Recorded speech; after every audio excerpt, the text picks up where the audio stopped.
Salam kebenaran, nyatakan kebenaran, baik atau tidak baik waktunya. Selamat malam teman-teman, selamat berjumpa lagi kita ya. Kita sudah berjumpa lagi pada malam hari ini. Teman-teman, saya ingin menyiarkan ya, hanya ingin menyiarkan satu percakapan yang kemarin. Saya yakin nggak banyak yang nonton gitu teman-teman. Itu percakapan bagus banget ya ketika saya ada di channelnya Pak Sang Penggugat. Lalu di situ banyak lagi ya, ada Sofiatul, ada lain-lain yang mereka semua adalah notabene orang-orang yang para pintar-pintar ya. Ada juga pemurtad muslim di situ ya. Lalu masuk seorang muslim ya teman-teman, dia baik sekali, dia santun. Lalu di situ dia mengatakan bahwa Nabi Muhammad adalah nabi yang buta huruf ya. Lalu kami menjabarkannya dari sisi pandang kami masing-masing, dari apa yang kami tahu masing-masing ya, dan sudah dibentangkan dari segala sisi ya, dari segala sisi sudah dibentangkan, tetapi dia mengeraskan hati. Tetapi saya pikir ini bagus untuk teman-teman ya, untuk kita mengerti, untuk kita tahu bahwa sebetulnya adalah memang Nabi Muhammad itu tidak buta huruf ya, berdasarkan dengan data-data yang diajukan oleh Sofiatul dan Pak Lobo, lalu siapa lagi di situ, Pak Lidara ya, dan semua mereka ada di situ. Ya, luar biasa sekali teman-teman ya. Makanya saya pikir ini bagus, tidak boleh ditinggalkan ya. Ini untuk pengetahuan kita. Kalau nanti kita ditanya, kalau nanti mereka mengatakan seperti itu, kita sudah tahu ya teman-teman ya. Sebentar. Bentar ya, sabar saya siarkan dulu. Saya share dulu ya teman-teman. Ya, kita share di sini. Nah, ini dia. Nah, saya tidak pernah menghina agama lain. Saya juga tidak berharap ada penghinaan terhadap agama saya selaku Islam. Tapi kalau untuk diskusi saya sangat suka. Kenapa? Bagaimanapun ada banyak kesamaan ayat-ayat yang ada mungkin ya di kitab Taurat, di Injil, dan di Quran. Yang bagi saya itu menunjukkan adanya sambungan antara kitab-kitab terdahulu sampai dengan kitab-kitab sekarang. Nah, yang kami yakini, mulai dari Zabur, Taurat, Injil, itu semua adalah kitab yang diturunkan oleh Allah, Tuhan. Nah, Quran itu adalah kitab terakhir yang diturunkan oleh Allah kepada manusia melalui Nabi Muhammad SAW.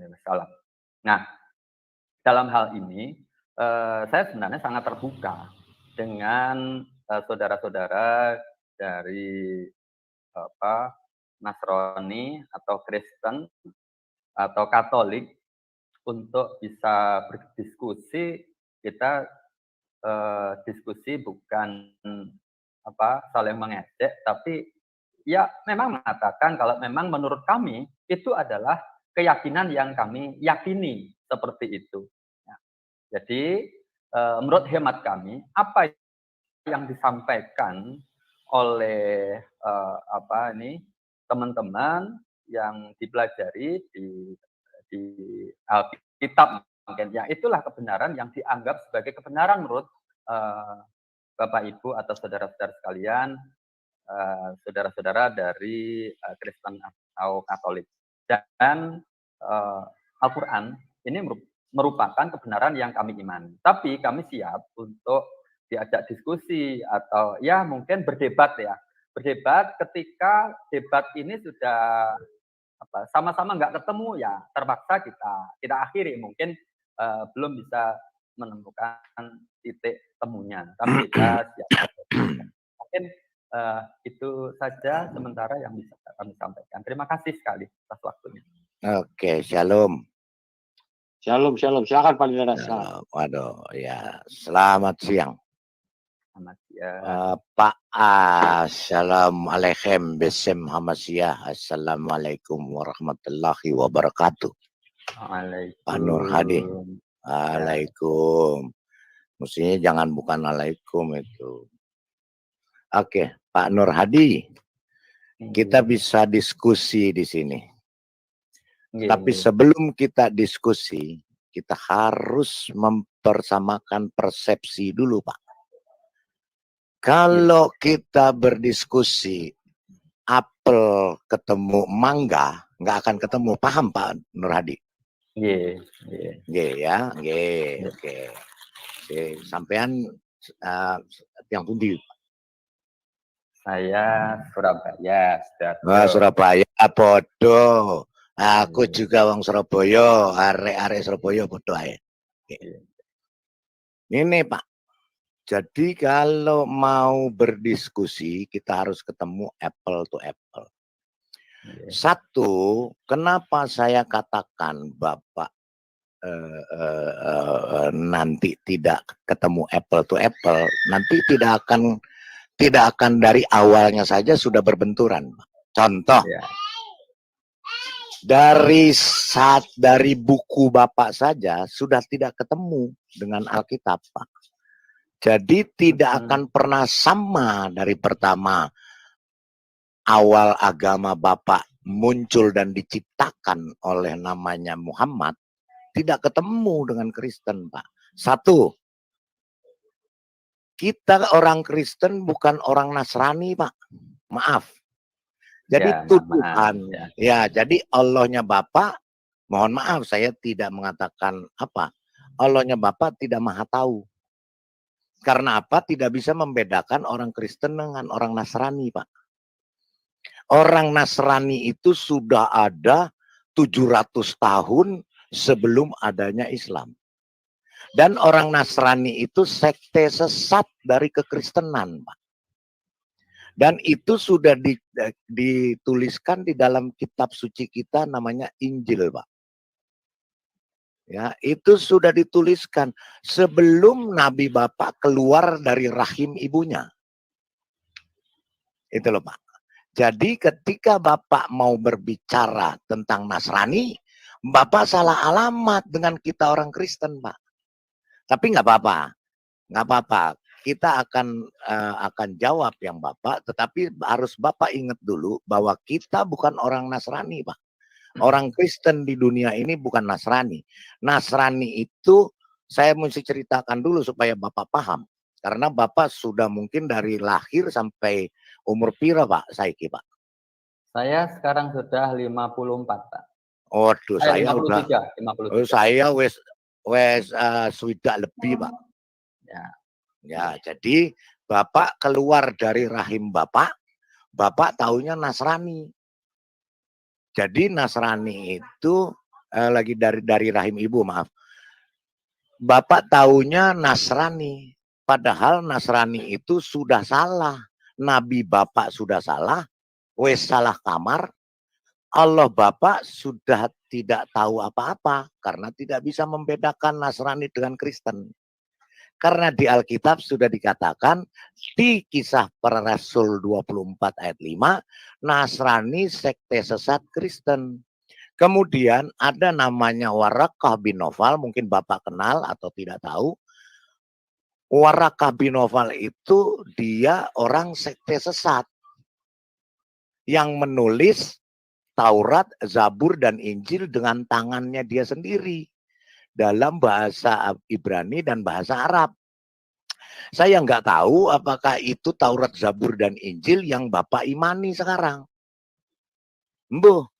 Saya nggak ngerti. Karena di dalam kekristenan Tuhan itu tidak pernah gedebuk tiban, ya, kitab tiban dari langit, Pak. Nggak enek, Pak. Sing ana kitab tiban dari langit itu dongeng 1001 malam, Pak. Kalau di Kristen kita itu Taurat itu bukan kitab, Pak. Apalagi kitab dari Sang Pencipta, bukan, Pak. Itu omong kosong. Taurat itu adalah 10 hukum dan tradisi-tradisi Yahudi yang ditulis oleh para nabi, termasuk Musa. Musa juga enggak doyan jadi nabi, Pak. Daud itu raja, bukan nabi. Abraham nggak pernah ganti namanya jadi Ibrahim, Pak. Nggak bikin nganggo iku tumpengan apa bubur merah putih ganti nama jadi Ibrahim, Pak. Saya ke Israel tak tanya satu Israel nggak ada yang kenal Ibrahim, Pak. Sing kenal Abraham. Nah, dengan begini makanya kita mau cari tahu yang mana yang benar, yang mana yang tipuan, gitu Pak. Mari kita diskusi, Pak Nur Hadi. Baik, silakan Pak, monggo Pak. Baik, terima kasih sekali Bapak. Mohon maaf sebelumnya kalau saya mungkin dianggap salah dalam apa. Sudah salah Pak, ya. pasti salah Pak. Ya. Kalau saya bilang 100% salah. Kalau misalkan dianggap salah dalam penyebutan terkait dengan Nasrani. Gitu bukan ya. Bapak, maaf, monggo nyuwun sewu Pak, bukan Bapak yang salah. Kitab Bapak dan Nabi Bapak yang salah. Karena bikin kitab itu. Oke, monggo lanjut Pak. Terima kasih ya. Kalau tadi dikatakan bahwa Quran itu buatan Nabi Muhammad, itu Nabi Muhammad itu ummi, Pak. Namanya ummi itu tidak baca, tidak bisa baca, tidak baca tulis. Sehingga ya untuk kitab yang tebel itu yang isinya berbagai hal disusun oleh seseorang yang tidak bisa membaca dan menulis, itu gimana? Kalau tadi Bapak mengatakan bahwa sebentar Bu, biar saya Bu, ditulis dibuat sendiri oleh Muhammad. Nah, Bapak yakin, hakul yakin, golagokin, Pak musikin, tukang mesin bahwa Muhammad tidak bisa baca umi, Pak. Betul, Pak? Yakin, Pak? Ya, 100% apa 1000%, Pak? 100% saja. 100%. Oke, bisa tolong sharing Pak sang penggugat?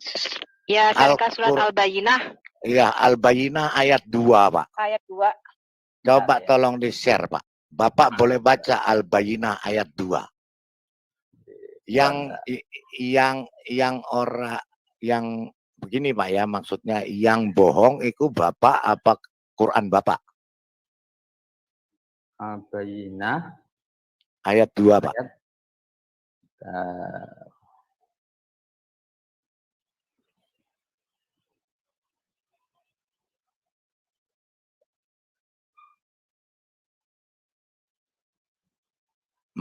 Nyon sewu ya Mbak Sofi, saya dulu biar nanti habis itu baru Mbak Sofi. Nggih. Al-Bayyinah ayat 2. Iya, coba Bapak baca yang kenceng, Pak. Ya, auzubillahi minasyaitonirrajim. Rasulun minallahi yatlu syuhbam mutahharah. Seorang rasul dari Allah. Here with the song Light Switch, Charlie Puth. Muhammad yang membacakan lembaran-lembaran yang suci. Buta huruf atau tidak itu, Pak?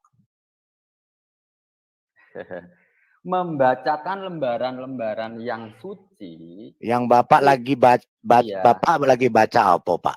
Tak tanya dulu, nyun sewu, Bapak lagi baca apa, Pak? Ya, sekarang ini membaca ini. Ada tulisan, Pak? Ada tulisannya, Pak? Bisa dibaca, Pak? Ya. Itu artinya membaca kan, Pak ya? Monggo, Pak, silakan, Pak. Ya. Kata-kata membacakan, ya, membacakan itu sejak dari awal Rasulullah Muhammad. Lembaran, Pak. Bapak lagi baca lembaran apa bukan itu, Pak? Sekarang Bapak lagi baca lembaran atau bukan, Pak? Bapak lagi membaca lembaran Al-Quran atau baca angin, Pak?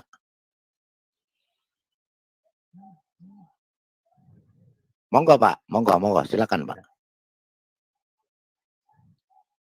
Jadi ini menurut tafsir saya, apa menurut jangan menafsir sendiri, Pak. Salah, Pak. Bapak diazab Allah, Pak.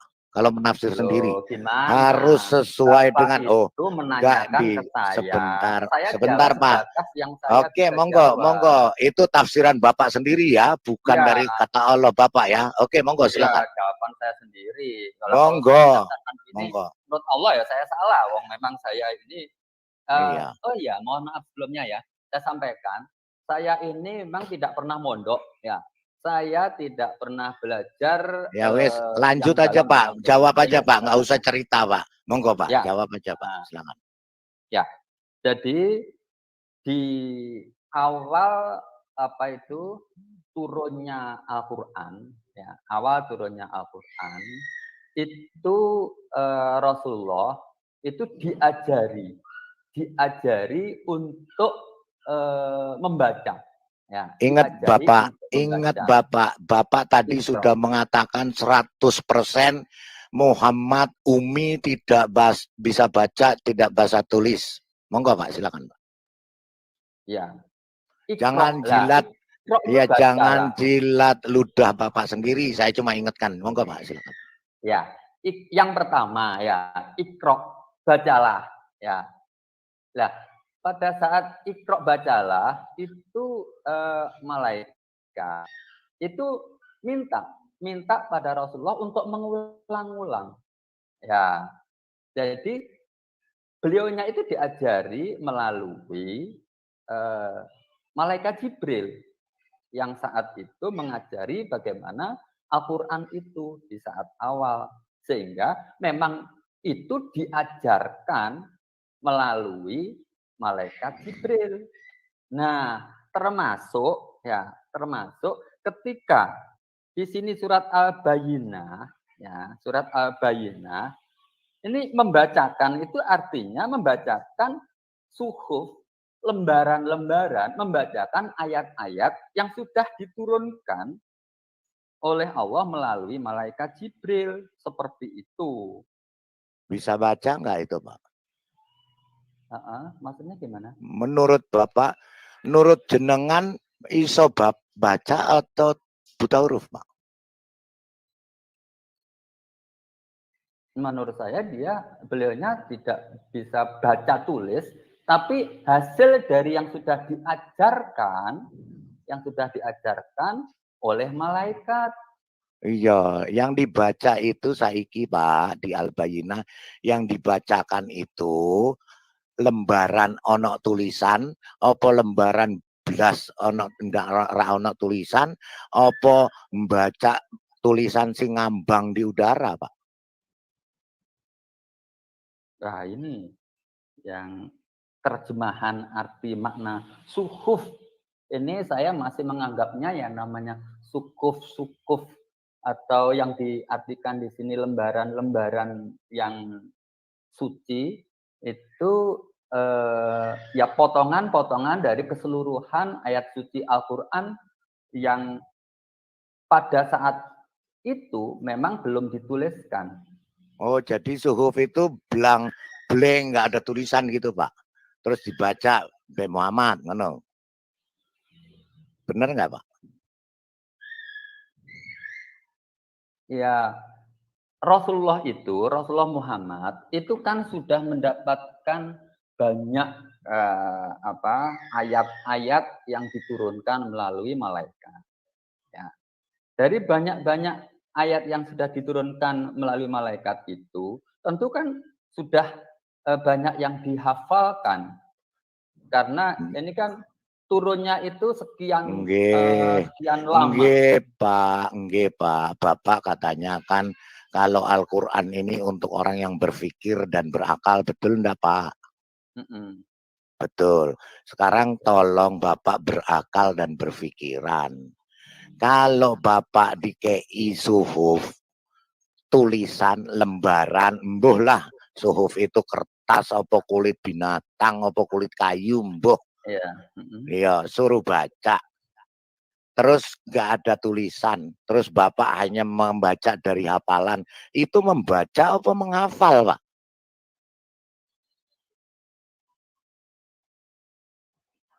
Nganggo akal Pak, nganggo pikiran Pak. Ya, ini yang saya pahami lah ya. Sukuf pada saat itu Sukuf apa masih Pak? Yang Bapak pahami sukuf itu apa Pak? ya, sukuf itu yang saya pahami Apa? merupakan bagian-bagian dari Al-Qur'an yang masih terpisah-pisah. Iya, maksud saya sukuf itu bentuknya apa Pak? Bentuk kertas bertulis, apa kulit kayu ada tulisannya, apa kulit kambing ada tulisannya, apa kulit manusia ada tulisannya, apa kulit-kulit itu enggak ada tulisannya Pak? Monggo Pak. Saya sendiri, pemahaman saya belum nyampe. Apakah saat Rasulullah itu pada saat itu ada yang sudah menuliskan? Mungkin saja sudah ada yang menuliskan ya, tapi dalam lembar yang terpisah, misalkan seperti itu. Tapi beliaunya enggak bicara Pak, enggak bicara lembaran terpisah. Oke lah, kita taruh satu lembar aja Pak. Satu lembar, nggak usah lembaran terpisah, satu lembar aja. Itu lembarannya ono tulisan nggak kira-kira Pak? Yang ya, dibacakan ada itu. tulisan, ya, Ada tulisan. Berarti ya. Muhammad iso baca dong Pak.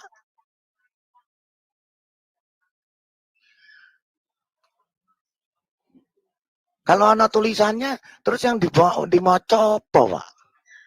Kalau ada tulisannya. Terus kalau anak tulisannya, dia mau apa Pak? Kan ini artinya bisa maca Pak. Bener enggak Pak? Tenan ora Pak?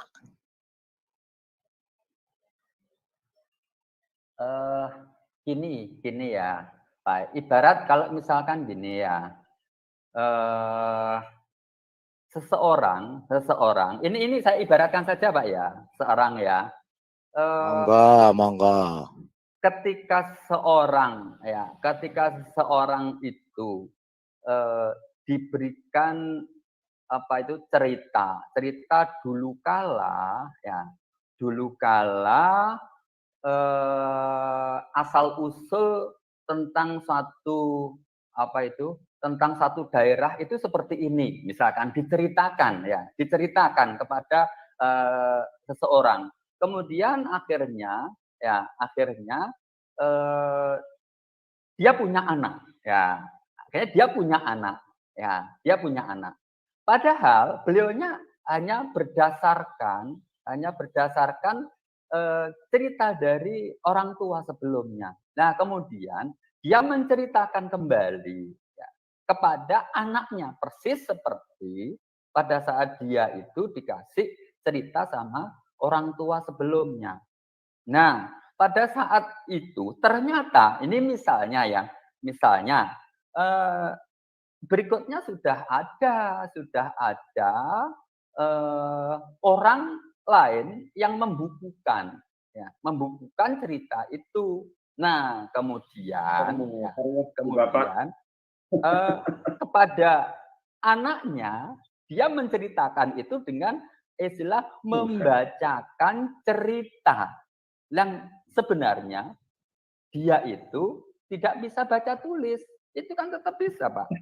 Iya. Terus yang dibaca dikasih bukunya untuk apa? Dipangan, apa dibakar, apa di apa Pak? Sambil dia menceritakan yang sudah diceritakan.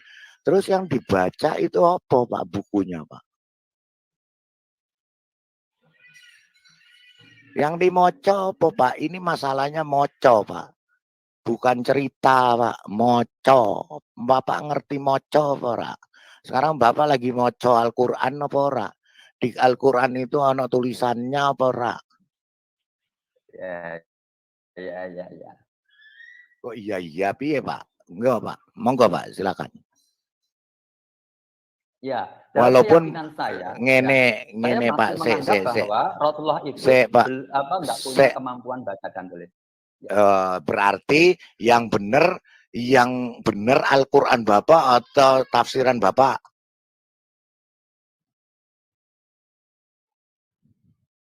Yang pasti Quran yang benar. Kalau saya menafsirkan bisa salah. Kalau begitu Quran yang benar. Berarti Quran bilang Muhammad iso moco. Bapak bilang Muhammad ra iso moco. Di Quran sendiri dikatakan Rasulullah itu ummi. Nama ummi Iya, itu tidak bisa baca. tapi Al-Quran sendiri mengatakan iso moco. Jadi tenan apa ora? Al-Quran ini bertentangan apa ora? Katanya Al-Quran sudah mengatakan kalau ada bertentangan di dalamnya berarti itu bukan dari Allah. Ya, mungkin untuk saat ini ya, saya yang belum bisa menjelaskan pada Bapak Ibu sekalian. Nah, kalau Bapak belum iso jelaskan buku Bapak dewe, kok ya Bapak mau diskusi toh, Pak? Aku Monggo, boleh Pak, kasih silakan. masukan. Ya, silakan Bu Sofiatul, silakan. Saya wis selesai. Oke, Ya, monggo, jadi monggo. sebenarnya orang Muslim itu salah kaprah. Yang dimaksud umi itu bukan nggak bisa baca tulis, tetapi tidak mengetahui kitab-kitab sebelumnya. Itu ada dijelaskan di dalam Quran. Jadi orang yang umi itu bukan buta huruf, tetapi orang yang tidak mengetahui kitab-kitab sebelumnya. Dan itu dijelaskan di dalam Quran Anda. Jadi Muhammad itu memang tidak bisa fasih membaca, tetapi bisa membaca dalam bahasa Arab, dan bahkan diceritakan di dalam hadis Muhammad itu menulis. Nah, pada waktu zaman Muhammad juga, Muhammad itu punya 40 orang penulis atau scriber, termasuk Said bin Thabit. Jadi katanya ketika dia mendapat wahyu, kemudian dituliskan ya di dalam lembaran-lembaran yang disebut suhuf. Jadi Muslim itu mengklaim mereka mempunyai 13 mushaf primer yang dipegang Aisyah, Hafsah, Ali bin Abi Thalib, Abu Bakar, ya ada 13 kalau Anda baca bukunya Al-Masohif Ibn Abi Dawud. Ya, jadi Pak Nur Hadi ini memang kalau saya rasa mewakili Muslim awam. Muslim awam yang memang di brainwash ya. Dari kecil Muhammad ini didiktekan oleh malaikat Jibril, didiktekan satu persatu, ya memang seperti itu. Jadi sama aja. Tapi Anda tidak menyelidiki kitab-kitab Anda sendiri. Ya, jadi harus banyak membaca Pak Nur Hadi untuk Anda bisa mengimani, apalagi Bapak kan usianya sudah 50-an. Kita nggak tahu kapan waktu kita dipanggil Tuhan. Jadi kalau kita salah pilih juru selamat, kita mempercayai agama yang dongeng, ya, mempercayai kepalsuan, ya cilaka kita gitu. Ya, kita tidak punya kepastian hidup kekal. Ya, jadi saya sarankan Pak Nur Hadi ini kita maklum aja ya, memang begitu teman-teman. Ya, itu hampir semua teman-teman saya Muslim juga begitu. Saya tanya nggak tahu. Betul. Paham. Oke, Bu Sofiatul, saya mau tambah lagi. Coba Pak Nur Hadi buka At-Talaq, surah At-Talaq. At-Talaq ayat 11. Coba Bapak bacakan sing kenceng, sing banter, Pak. At-Talaq. At-Talaq.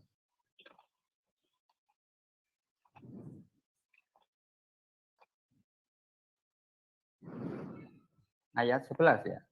Iya, ayat 11. Sing kenceng, Pak, baca macanya. Ya.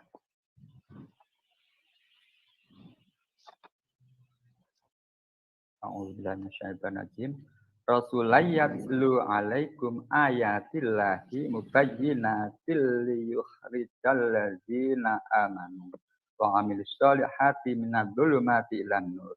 Wa may yu'min billahi wa ya'mal sholihan yudkhilhu jannatin tajri min tahtihal anhar. Min tahtihal anhar khalidina fiha abada. Qad ahsanallahu lahu rizqa. Moco, Pak, yang kenceng bahasa Indonesia nih, Pak. Ya. Ya. Dengan mengutus seorang rasul yang membacakan ayat-ayat Allah kepadamu, yang menerangkan agar dia menerangkan bermacam-macam hukum. Wes, cukup, Pak, cukup, Ya. cukup. Jadi membaca ya, membaca atau menghafal, Pak, ini, Pak. Menerangkan bermacam-macam hukum loh, membaca dan menerangkan malah. Wah, pinter tenan nih Rasul, Pak, itu. Wah, ini orang S1 ini, Pak. Bukannya orang buta huruf, Pak. Monggo, Pak. Ya, tetap sejak dari sejak awal pemahaman saya, beliau itu seorang yang umi, tidak punya kemampuan baca tulis. Yang dikatakan membacakan ayat-ayat Allah itu ya kalau beliaunya itu diberikan diminta untuk membaca Iqra kan diminta untuk baca diulang-ulang akhirnya hafal. Lembarannya Lah, pada opo, saat- Pak? pada Lembarannya itu nggak opo, Pak. Kalau baca Iqra nggak pakai lembaran, nggak pakai mocok, lembarannya kui nggak opo, Pak. Nggak opo, Pak. Ya, kalau menyampaikan kepada orang, masa mau kalimatnya menghafalkan seperti itu? Ya tetap membacakan kan begitu. Berarti Supaya- bisa baca apa ora, Pak? Ini Pak, Bapak kita wis padha tuwek nih, Pak. Ojo ngapusi wong, Pak. Maca iku ana sing dimaca, ana Enggak, tulisane apa ora? Bentar gini Pak Lidara, kita pakai logika. Muhammad itu diberi kitab bukan Pak?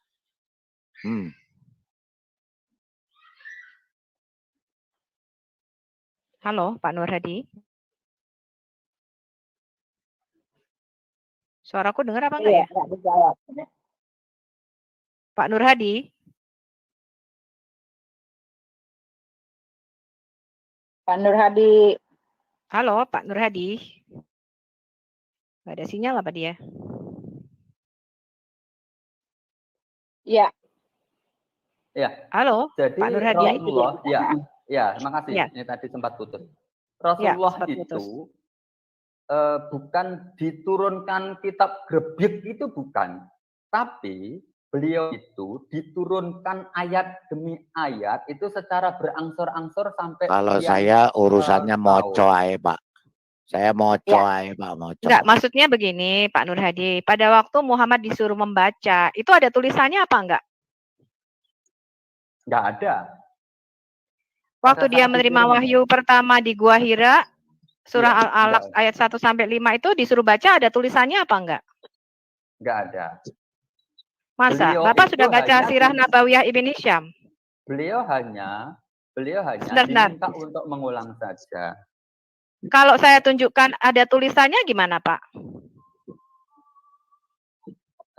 Kalau saya tunjukkan bahwa roh yang ditemui Muhammad di Gua Hira itu membawa sebuah tulisan, kemudian Muhammad disuruh baca, gimana Pak? Sampai dengan saat ini pemahaman saya, malaikat itu hanya mengajarkan, bukan menunjukkan lembaran-lembaran begitu. Oke, Bapak pernah membaca Sirah Nabawiyah Ibn Hisham? Belum pernah. Saya bukakan ya Pak, bahwa malaikat itu mencekik, bukan malaikat sih, sebenarnya roh ini mencekik Nabi Bapak 3 kali, dan memintanya untuk membaca tulisan di secari kain dibaj.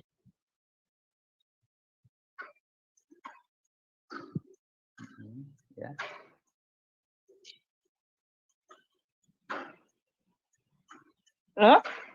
Halo, ya, saya masih terhubung. Enggak, ini Sofiatulnya yang hilang suaranya.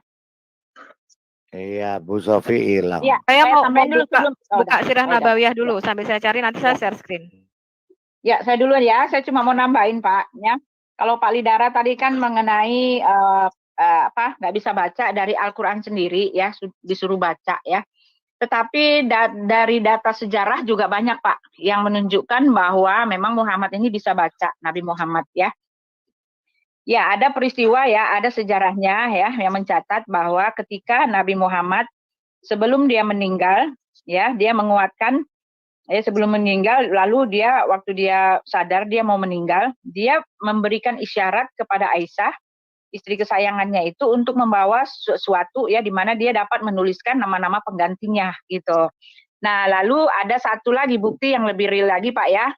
Waktu untuk sekarang ini Bapak bisa buktikan ya, ada di biara San Catherine di Gunung Sinai ya, di Gunung Sinai ada satu surat pribadi yang surat ini masih tersimpan di museum Pak ya. Surat itu ditandatangani oleh Nabi Muhammad sendiri ya. Surat itu tertanggal per tahun 632. Ya, kenapa mereka membuat surat ini sebagai benda antik atau benda yang harus dimuseumkan atau dijadikan prasasti? Karena surat itu ya, pada waktu Nabi Muhammad hidup, dia memberikan jaminan kebebasan para rahib dan biara-biara yang di Saint Catherine itu untuk melakukan peribadatannya, Pak. Nah, dokumen itu diterbitkan untuk mereka menghormati Islam.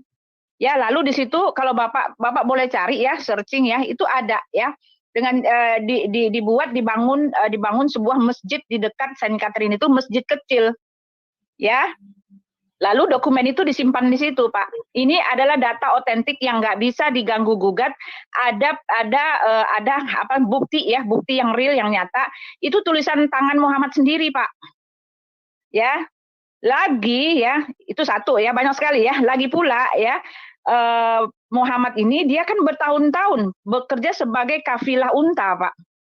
Ya tentu saja kafilah itu dia harus bisa membaca, menulis, dan mengerti hitung-hitungan.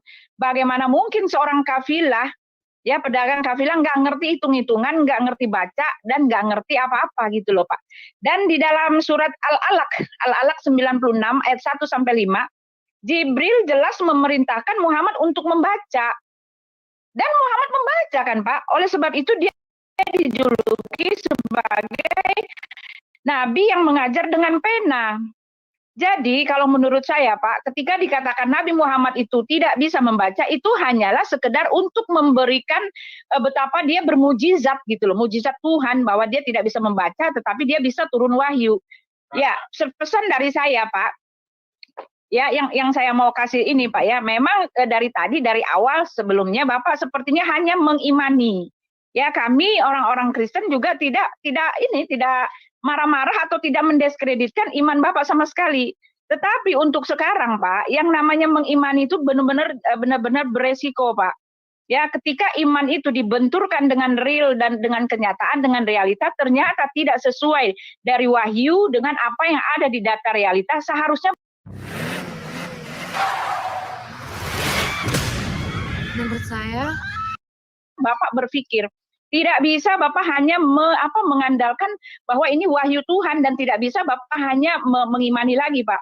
Bapak telah meresikokan keselamatan Bapak gitu. Betul kata Sofiatul ya. Jangan salah juru selamat. Ya, kalau dari saya itu aja, Pak. Ya, silakan.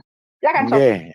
Jadi gini ya, Bu, Pak. Jadi Bapak ojo taklid buta, Pak. Bapak gunakan akal dan pikiran. Ya, kehidupan Bapak dipertaruhkan di sini. Bapak mempertaruhkan kepada sesuatu yang Bapak sendiri nggak ngerti. Bapak nggak ngerti yang Bapak imani apa.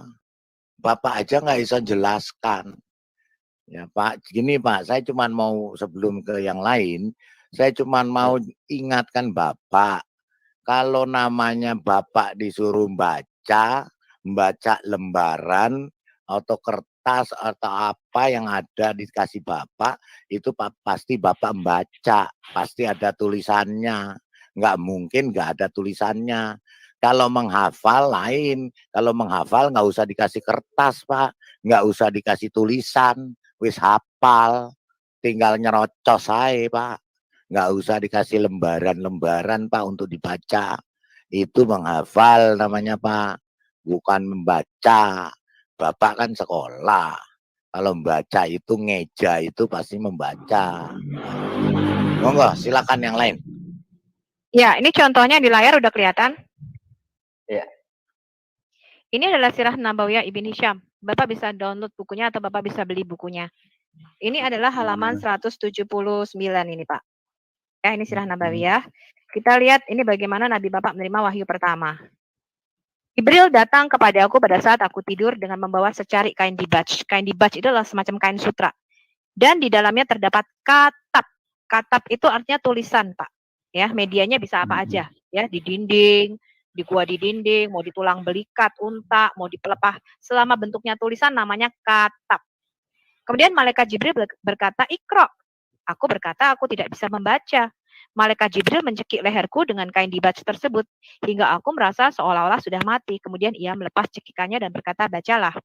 Aku menjawab, "Apa yang harus aku baca?" Malaikat Jibril kembali mencekik leherku dengan kain dibaj tersebut, hingga aku merasa seolah-olah sudah mati. Kemudian ia melepas cekikannya dan berkata, "Bacalah." Aku berkata, "Apa yang harus aku baca?" Jibril kembali mencekik leherku dengan kain dibaj tersebut, hingga aku merasa seolah-olah sudah mati. Kemudian ia melepas cekikannya dan berkata, "Bacalah." Aku berkata, "Apa yang harus aku baca?" 4 kali nih. Aku berkata seperti itu dengan harapan ia mengulangi apa yang sebelumnya ia lakukan terhadap diriku. Kemudian turunlah surat Al-Alaq ayat 1-5. Ini Bapak lihat.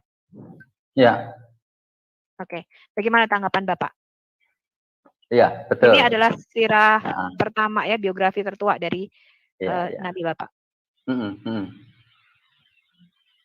Ya, saya percaya dengan itu. Jadi malaikat Jibril memang datang yang pertama itu pada saat Rasulullah ada di Gua Hiro, dan itu peristiwa pertama yang sangat menakutkan pada diri Rasulullah. Beliau diminta untuk membaca berulang-ulang dan beliau jawab emang nggak bisa baca, seperti itu. Lalu kenapa apa malaikat itu bodoh, Pak? Sudah tahu nggak bisa baca, dikasih tulisan dicari kain dibaj.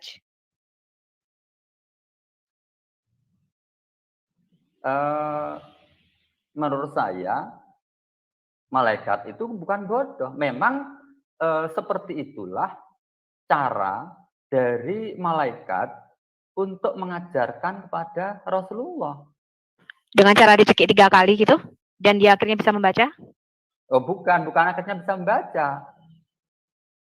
Rasulullah itu kan akhirnya diajari untuk dibacakan, diulang baru bisa. Di situ nggak ada tuh Pak tulisannya dibacakan, diulangi, dibacakan. Yang ada dicekik. Ya namanya malaikat mengajarkan sampai sekian ayat itu kan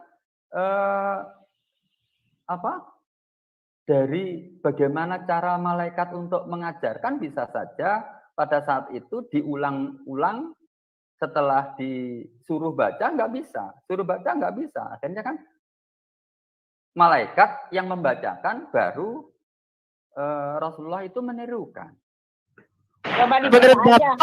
Menurut Bapak Allah nggak tahu kalau Muhammad nggak bisa baca ya, sehingga dikasih tulisan dicarikan di badge. Bukan, Allah Maha tahu. Allah Loh, tahu. kok Allah nggak tahu kalau Muhammad nggak bisa baca dikasih tulisan?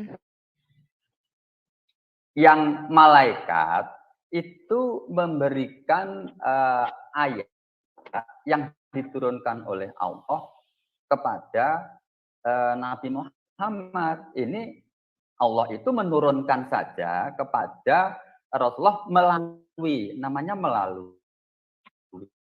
Pada malam nuzul melalui itu kan di saat pertama. Ya, saya tanya Pak, kenapa Allah dengan malaikat nggak tahu sih Pak kalau Muhammad nggak bisa baca kok dikasih tulisan? Kan kasihan sampai dicekik 3 kali Pak. Kalau Allah jelas tahu, Allah Maha tahu. Masa? Kalau Maha tahu, Allah tahu kalau Muhammad nggak bisa baca? Bukan hanya tahu, semua yang ada. Oke, Allah tahu kalau Muhammad nggak bisa baca, kok dikasih kitab, Pak? Kitab kan artinya tulisan. Iya, saya bacakan aja nih ya. Itu kan sebutan saja. Saya bacakan aja surat Al-Alaq ya, Pak. Ya, Bapak tahu nggak apa arti kata kitab? Bapak tahu arti kata kitab? Tahu. Apa artinya? Ya tulisan. Loh, ya, ini kalau Allah Maha Maha tahu dan Allah tahu ayatnya. Muhammad nggak bisa baca, kenapa dikasih tulisan, Pak? Iya nih, ini ya. Di dalam Pak ini ya, Al-Alaq 6 ini Al-Alaq ya, ayat 1 sampai dengan 5. Ini perintah dari Allah ya. Bacalah dengan menyebut nama Tuhanmu yang menciptakan. Dia telah menciptakan manusia dari segumpal darah. Bacalah dan Tuhanmu lah yang maha mulia, yang mengajar dengan pena. Ini kan perintah untuk Muhammad, Pak. Iya, jadi Allah Bapak itu ngajar dengan pena, dengan tulisan, Pak. Iya. Terus kalau Bapak baca, itu tadi sudah dikasih ya, Al-Baqarah 78. Saya juga sudah bukakan ayatnya di dalam Quran. Yang namanya Umi itu bukan nggak bisa baca, Pak. Tapi artinya orang yang tidak mengetahui kitab-kitab sebelumnya.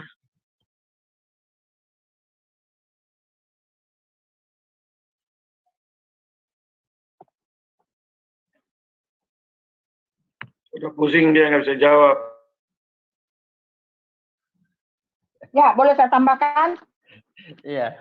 Jadi saya ini Bapak Ibu ya, kalau Bapak Ibu menganggap saya ini orang yang sesat ya, ini saya ceritakan. Dulu, ini Saya nggak menganggap Bapak orang sesat. Saya menganggap Bapak itu korban dari ajaran selama 1400 tahun yang Bapak di brainwash dari kecil hanya untuk menghafal tapi tidak mengerti. Bukan. Ini saya cerita. Saya ini pencarian itu sampai lama sekali. Dulu saya ketika saya tuh masih SMA kelas 1 kalau nggak salah. Saya SMA kelas 1. Saya dari kecil, sejak SD, itu sholat dan puasa. Tapi pada saat SMA kelas 1 itu, saya itu sempat puasa, tapi kan bukan karena ingin ibadah. Ya sholat bukan karena ingin sholat. Hanya saya sungkan saja, nggak enak sama orang-orang di sekitar saya. Karena pada saat itu saya anggap semua agama benar. Semua saya nggak bisa bedakan. Bentar, Bapak dulu Kristen? Saya asli Islam. Tapi sempat Islam. Satu saat saya itu ada di titik nol. Namanya titik nol itu saya nggak bisa bedakan antara saya hanya bikin, ya kalau misalkan saya terlahir di Eropa ya mungkin saja saya Kristen. Kalau saya di Bali mungkin saja saya Hindu. Saya sempat seperti itu. Sehingga pada saat itu saya betul-betul ya saya tetap saja sholat ya tetap sholat. Tapi sholat saya itu hanya nggak enak kalau dilihat sama orang kalau nggak salah. Puasa juga puasa. Tapi saya merasakan sekitar 1 bulan itu nggak ada gunanya.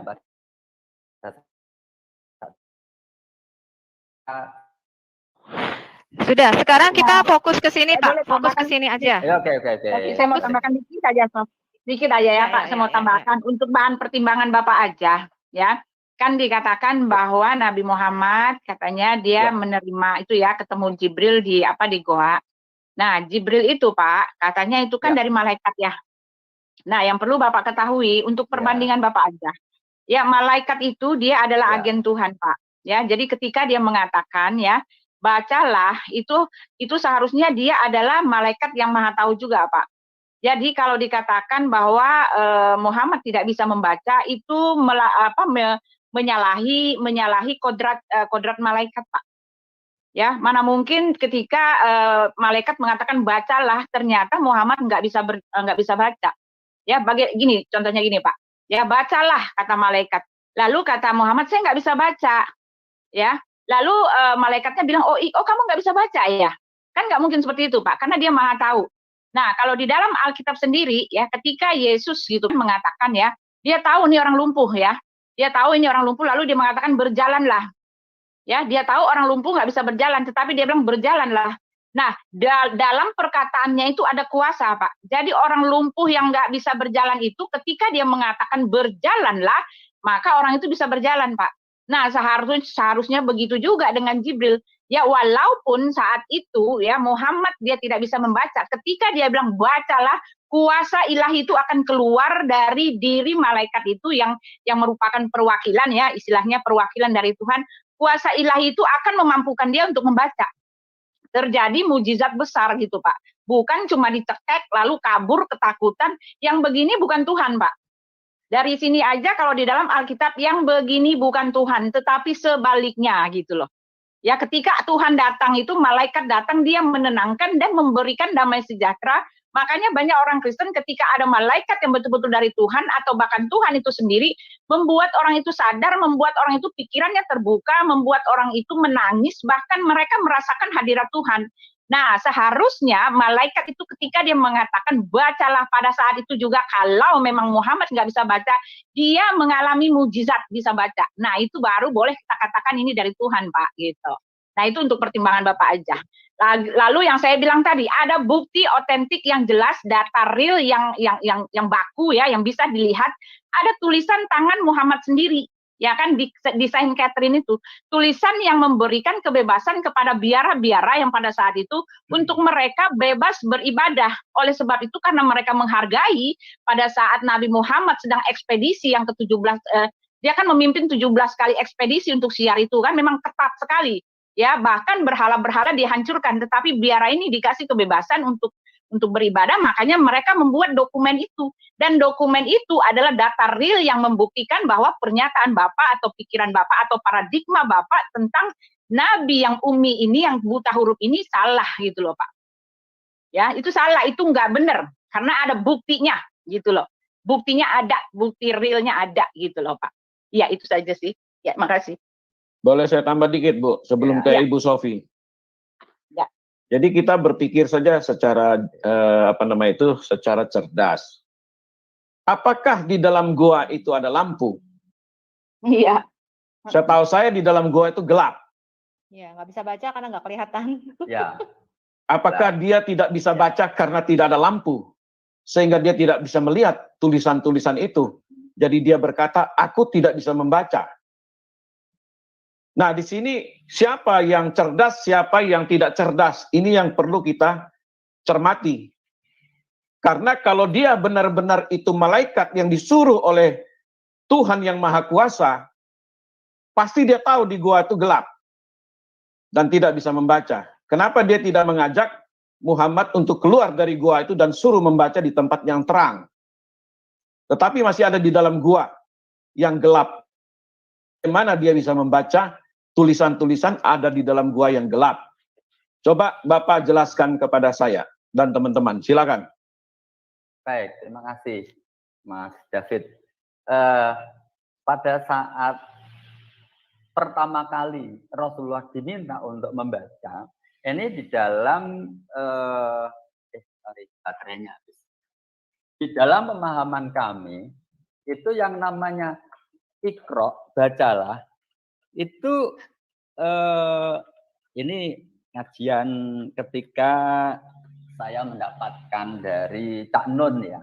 Namanya bacalah itu ya bacalah alam ini, bukan yang dikatakan baca itu tidak harus membaca tulisan yang ada di dalam sebuah lembaran, tapi membaca alam.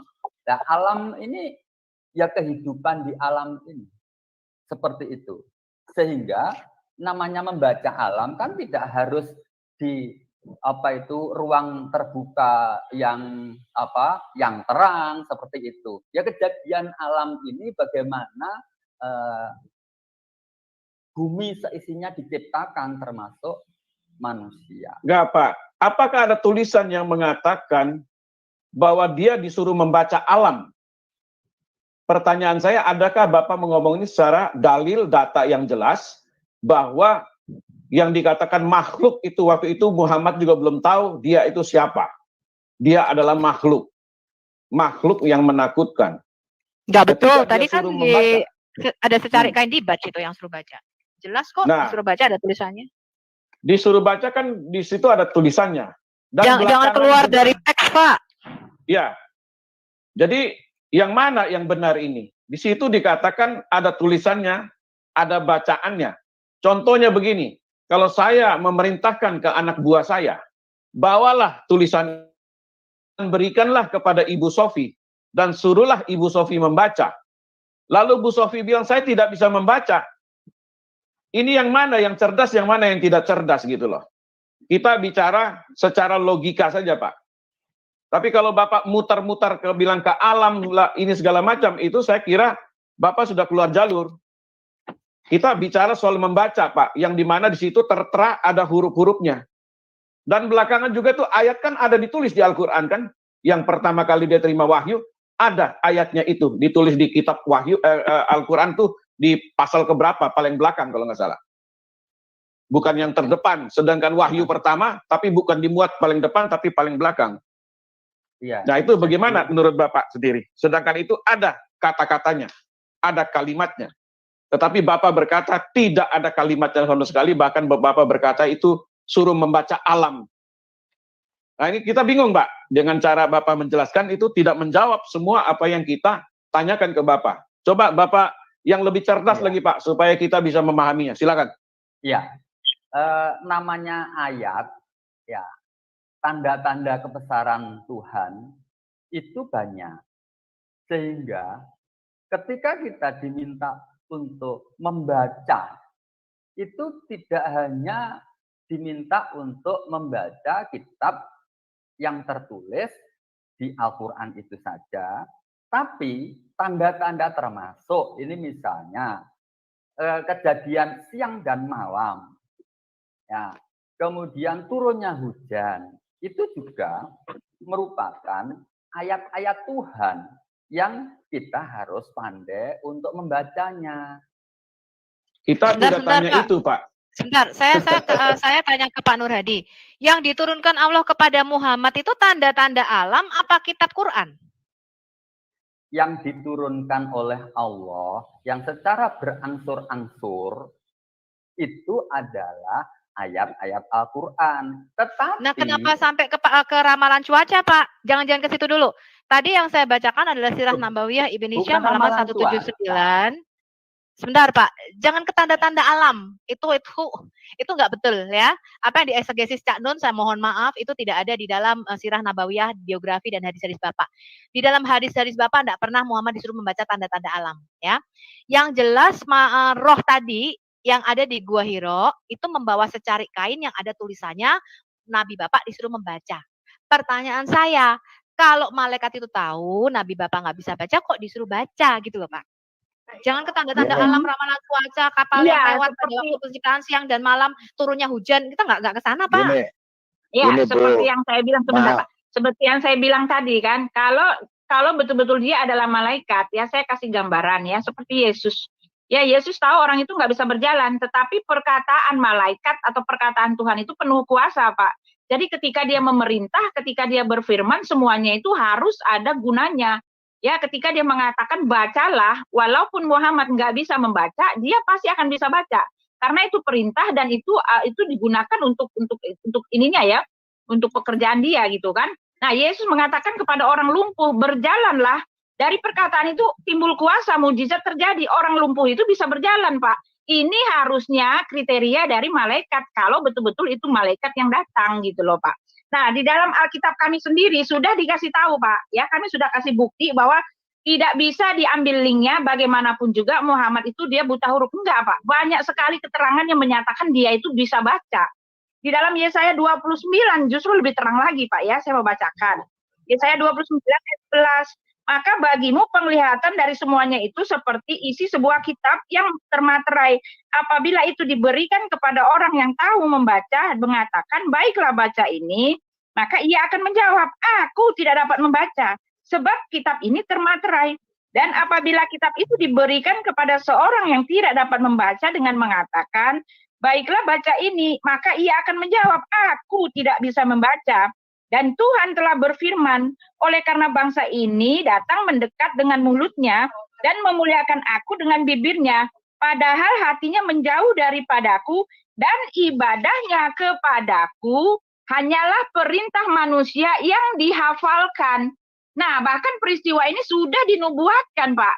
Ya, itu perintah manusia yang dihafalkan itu, Pak. Ya, peristiwa ini sudah dinubuatkan, sudah dikasih tahu bahwa akan ada yang seperti itu dan itu adalah perintah manusia yang dihafalkan. Ya, ini dari sudut ini ya nubuatnya ya. Oke. Oke, jadi gini, saya Pak Nur ya dari awal kan saya sudah katakan kita cerdas. Saya nggak mau lari kemana-mana, saya tidak mau melebar kemana-mana. Tadi ini saya bukakan mengenai Umi itu. Begini Pak. Kalau kita cerdas, kita harus tahu dulu etimologi membaca, Pak. Ya. Etimologi membaca itu di dunia, termasuk di Arab sendiri, ada dua, Pak, etimologinya. Etimologi membaca itu dia membaca, mengucapkan secara lisan, karena dia sudah hafal dan sudah ada di dalam otaknya yang bisa dia bacakan. Itu membaca tanpa harus melihat tulisan atau kertas atau lembaran.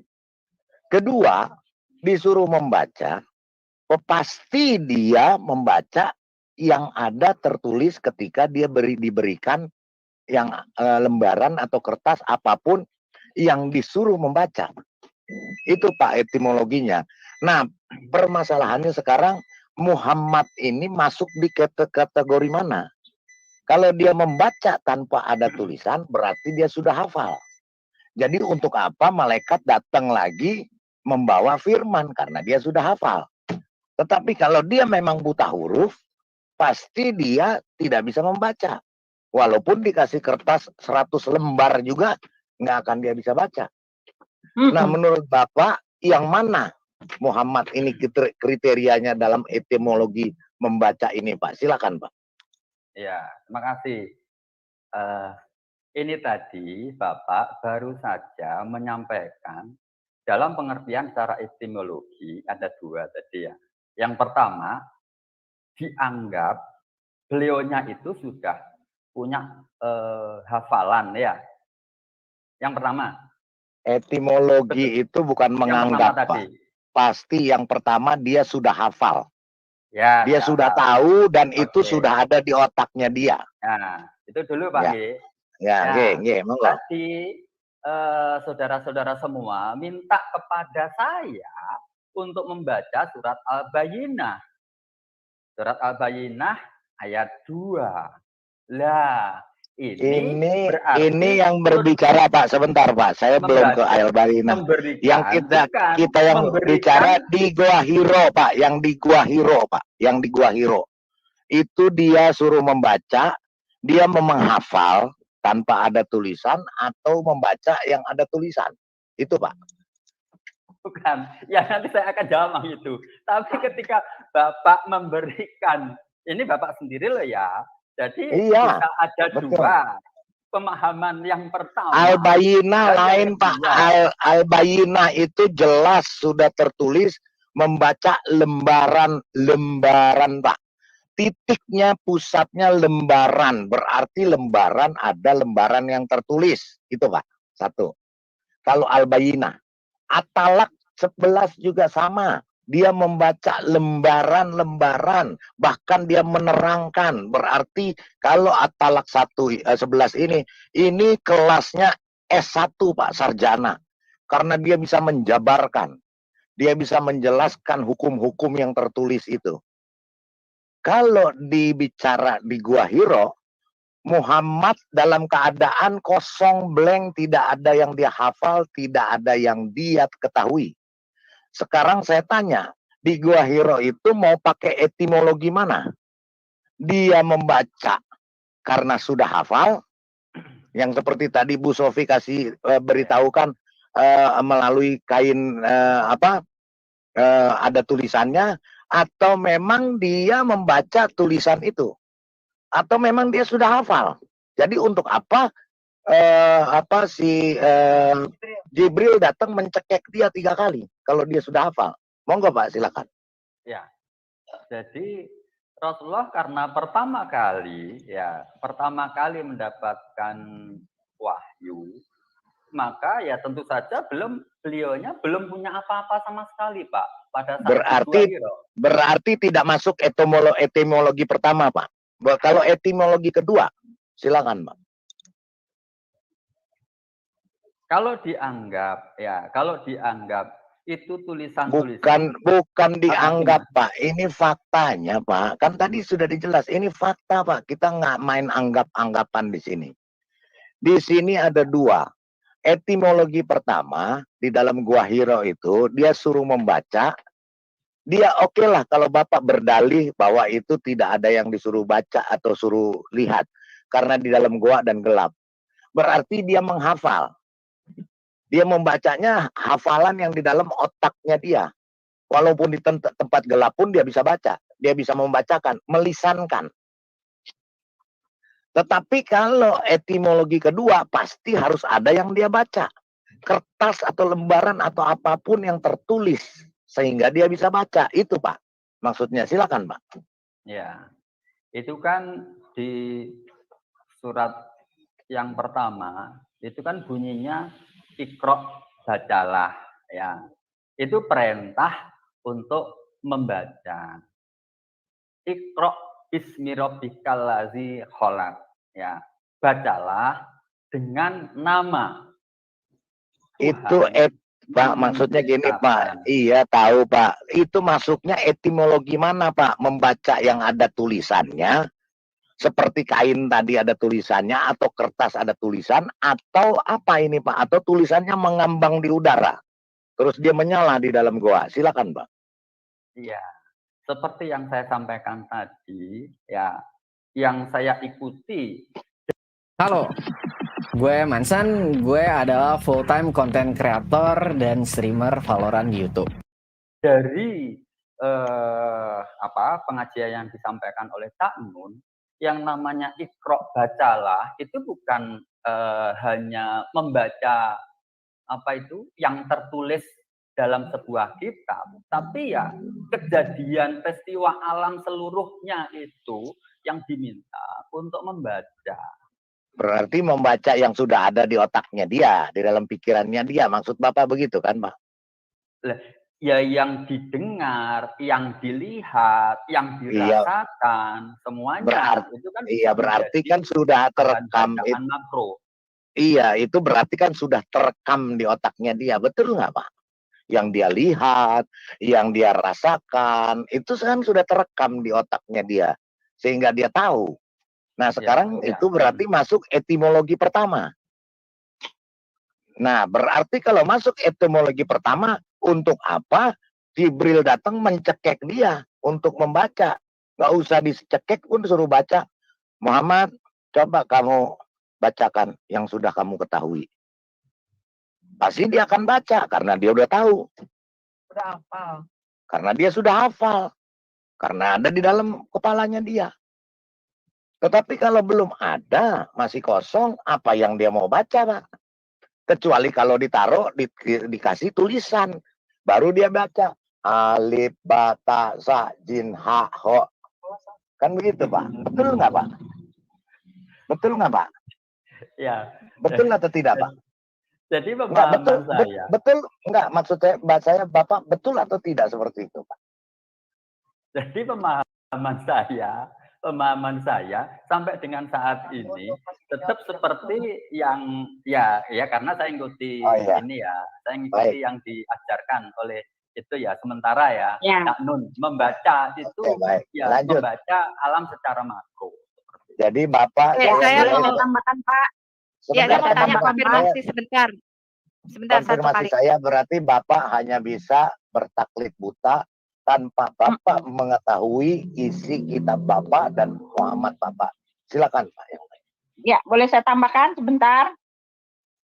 Pak, ini untuk pertimbangan lagi ya Pak ya. Ini dari percakapan saya ngikutin dari awal sampai akhir ya. Kita sudah bicara banyak sekali dari sejarah. Sofiatul udah bilang ya, dari ayat Al-Qur'annya sendiri sudah dibukakan kepada Bapak ya. Bukti membuktikan bahwa memang Muhammad itu bisa baca ya.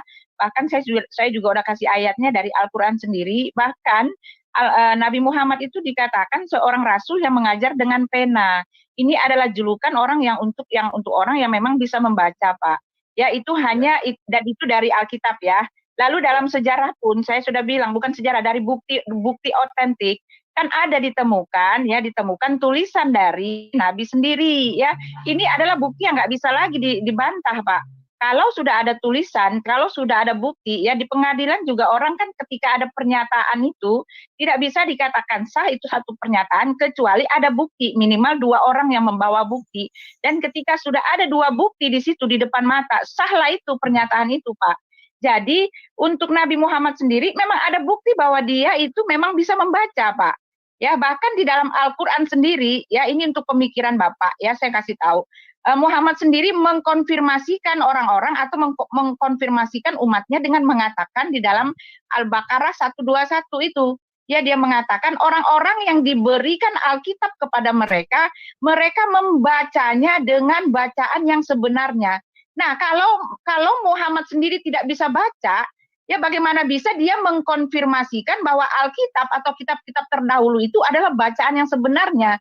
Ini nggak masuk akal, Pak. Seharusnya menjadi logika pikiran Bapak juga gitu. Nah, di dalam soal ketuhanan sendiri nggak bisa juga dikatakan bahwa Muhammad nggak bisa baca. Karena apa? Karena malaikat, kalau memang itu betul adalah malaikat, kerja malaikat tidak seperti itu, Pak. Mana mungkin dia datang, Muhammad baca ini, baca. Lalu Muhammad bilang, oh saya nggak bisa baca. Lalu katanya itu malaikat. Masa malaikatnya bilang, oh kamu nggak bisa baca ya? Maaf ya, gitu kan. Itu gambaran seperti itu. Jadi nggak mungkin kalau itu adalah malaikat, dan nggak mungkin kalau Muhammad itu tidak bisa baca, dan nggak mungkin ketika malaikat mengatakan bacalah ya, ketika memang dia betul-betul malaikat, dengan otomatis Muhammad pasti bisa baca, Pak. Itu dia ya. Jadi banyak sekali dari berbagai sisi kami sudah tunjukkan kepada Bapak. Bahkan di dalam Alkitab sendiri sudah dijelaskan, Pak. Yang seperti ini adalah perintah manusia yang dihafalkan. Sudah dikasih tahu gitu loh, Pak. Jadi mau dari sisi mana lagi Bapak butuh bukti? Bukti dari mana lagi yang harus kami kasih? Ya, kalau Bapak masih mengatakan saya masih berpegang dengan kenyataan bahwa Muhammad tidak bisa baca, ya itu kan hanya mengimani, Pak. Pesan kami sih cuma satu ya, jangan iman konyol ya, meresikokan keselamatan Bapak gitu saja. Ya, karena semua sekarang tidak bisa lagi asal mengimani, Pak. Era sekarang nggak bisa lagi asal mengimani gitu loh. Ya, itu saja. Ya, silakan. Boleh saya tambah sedikit. Silakan. Saya tambah dikit aja. Saya mau kasih konklusi aja terhadap Pak Nur Hadi. Oke, silakan. Ya. Jadi saya begini, Pak Lidara. Saya dulu Pak, sebentar, 1 menit. Oh ya udah. Jadi begini Siap. teman-teman, kesimpulan dari diskusi ini, memang saya mengetahui ada 2 tipe orang Muslim. Pak Nur Hadi ini masuk di dalam 1 tipe. Dia membela dengan taklid butanya. Dia harus membuta hurufkan sang Nabi, walaupun ada ayat Al-Qur'annya sendiri mengatakan dia bisa baca. Dia harus membuta hurufkan ini sang Nabi, karena untuk menepis tuduhan kaum Quraisy bahwa Muhammad ini menulis Quran dengan tangannya sendiri dan mengarang-arang Qurannya sendiri, maka wajib dibuta hurufkan. Tapi yang kedua, Muslim yang kedua yang saya sudah diskusi, dia menyatakan memang Muhammad tidak buta huruf. Muhammad bahkan dari golongan ini dia akan bertentangan, akan melaporkan orang yang membuta hurufkan Nabi Muhammadnya. Karena Al-Quran sudah menyatakan, yang golongan kedua ini tidak mau mempertentangkan ayat Al-Quran. Karena kalau dia pertentangkan akan hancur sendiri. Karena sudah dikatakan apabila ada Ini kisah Murahmat yang percaya murah lebih dari sekedar harga. Goreng hati. Tentangan di dalam ayat Al-Quran, pasti itu bukan dari Tuhan, bukan dari Allah, tapi dari setan. Jadi 2 tipe manusia ini, tipe Muslim ini memang serba salah. Kalau jika tidak dibuta hurufkan, hilang suaranya. Berarti ya kalau tidak, halo kedengaran ya? Ya, halo. Jelas. Halo, Ya. Jelas, oke. Jadi kalau tidak mempertentangkan, tidak membuta hurufkan Muhammad, berarti kitab itu adalah buatan Muhammad. Tapi kalau mempertentangkan dengan dinyatakan tidak dia adalah bisa membaca, berarti melanggar daripada Al-Qur'annya sendiri, mengatakan ummi dan dia tidak bisa membaca. Itu.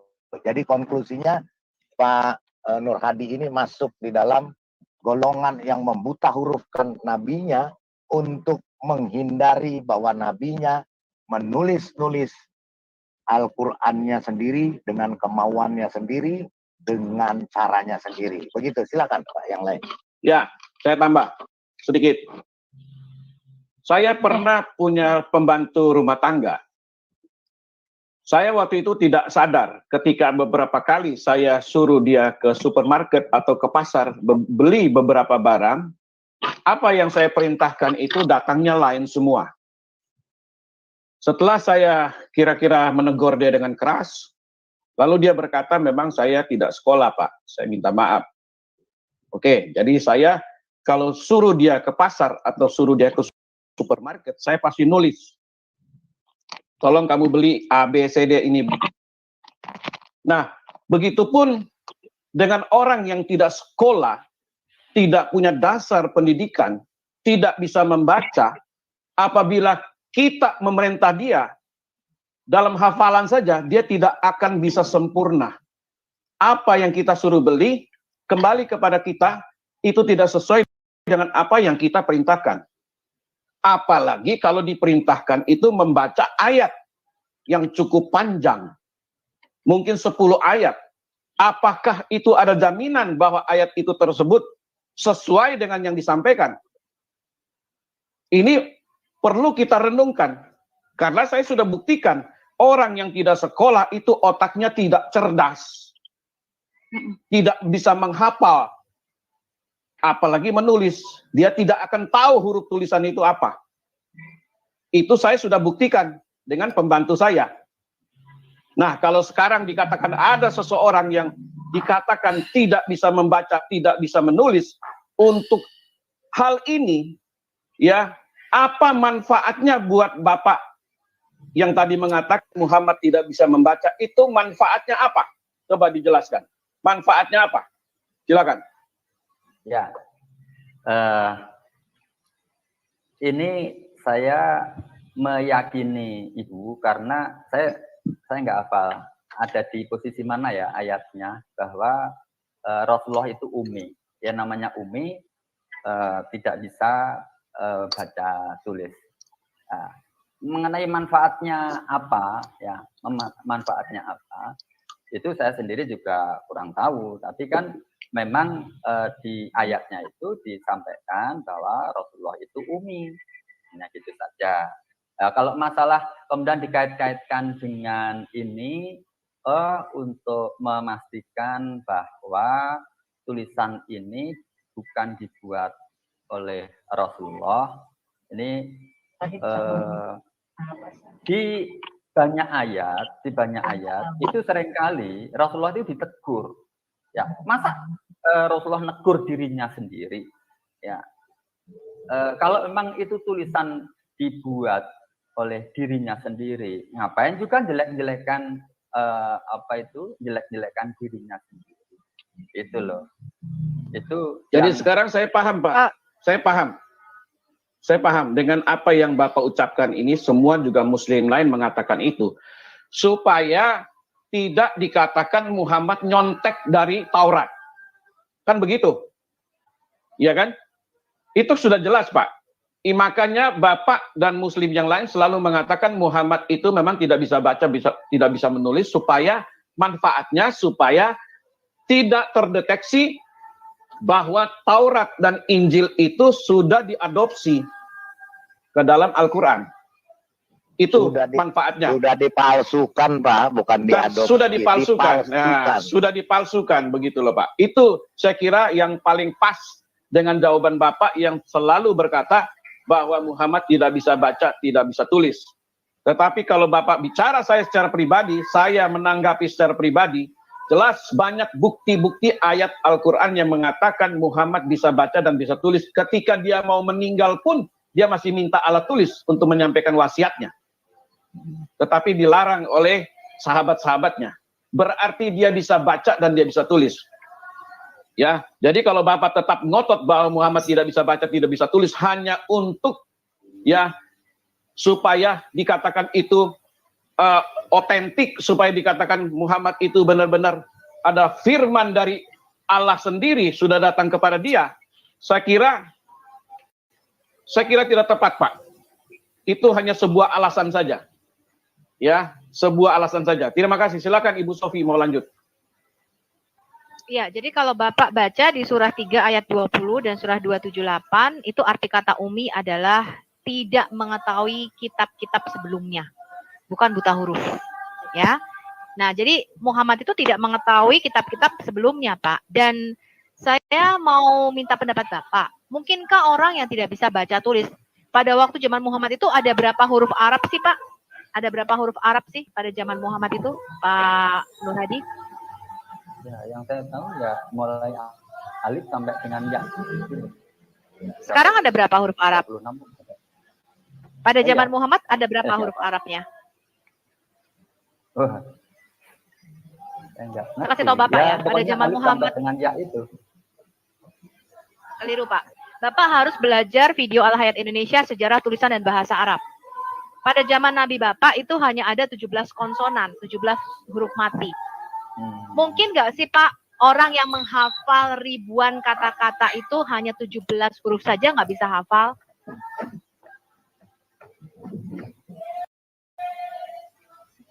Nggak masuk di akal kan Pak?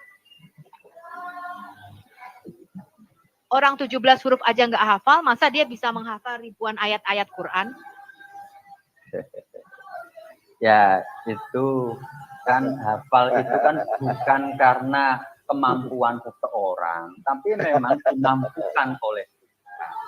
Betul, kalau Tuhan memampukan, iya, betul, kalau Tuhan termasuk memampukan ini, ya. menghafal ribuan huruf, apakah dengan cara dicekek Pak caranya?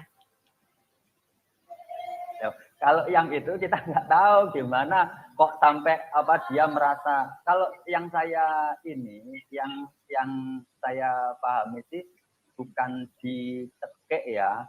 Jadi beliaunya itu kayak di ini loh, apa namanya, dirangkul itu loh, dirangkul. Bapak bisa bahasa Arab? Bapak bisa bahasa Arab? Saya tunjukkan arti kata Fa'at Gana. Bapak tahu bahasa Arab? Bisa, Bapak ini Bapak bisa bahasa Arab nggak? Saya tanya dulu. Lancar. Tadi baca Arab lancar kok. Bisa deh. Fa'at Gana itu artinya dijerat pada lehernya atau ditekan dengan keras pada lehernya. Makanya di dalam Sirah Nabawiyah Ibn Hisham tadi dikatakan dicekek dengan kain dibaj. Pertanyaan saya, apakah untuk membaca harus dengan cara dicekek, Pak?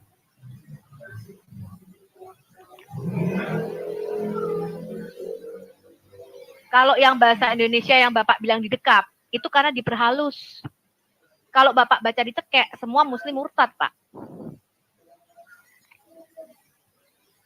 Kira-kira menurut Pak Nur Hadi, ada nggak nabi yang untuk membaca itu harus dijerat dengan secari kain dibaj seperti Nabi Bapak?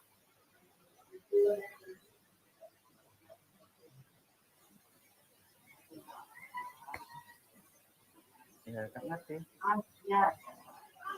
Nggak ada ya Pak, karena Sirah Nabawiyah itu ditulis hampir 300 tahun setelah Nabi Bapak mati. Ya, dalam kebenaran. Nyatakan kebenaran, baik atau tidak baik waktunya. Budi, suaranya kedengeran. Oh ya, maaf. Ini saya keluar dulu ya. Ya, nyatakan kebenaran, baik. Terima kasih. Ya, terima kasih sekali semuanya atas waktunya. Berkenan untuk apa ini? Loh, belum selesai loh ini Pak. Menyampaikan argumennya. Ya, mohon maaf. Jadi kami ini setiap jam ini jam 3 itu kan sudah waktunya asar. Ini sudah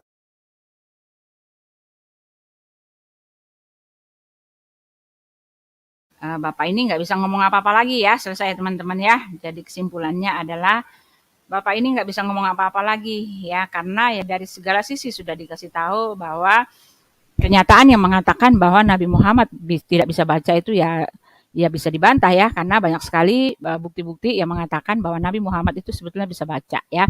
Jadi ininya mereka aja, slogan mereka aja yang mengatakan Nabi tidak bisa baca, mungkin untuk membuat orang-orang wah gitu kan, melihat ya, wah gitu.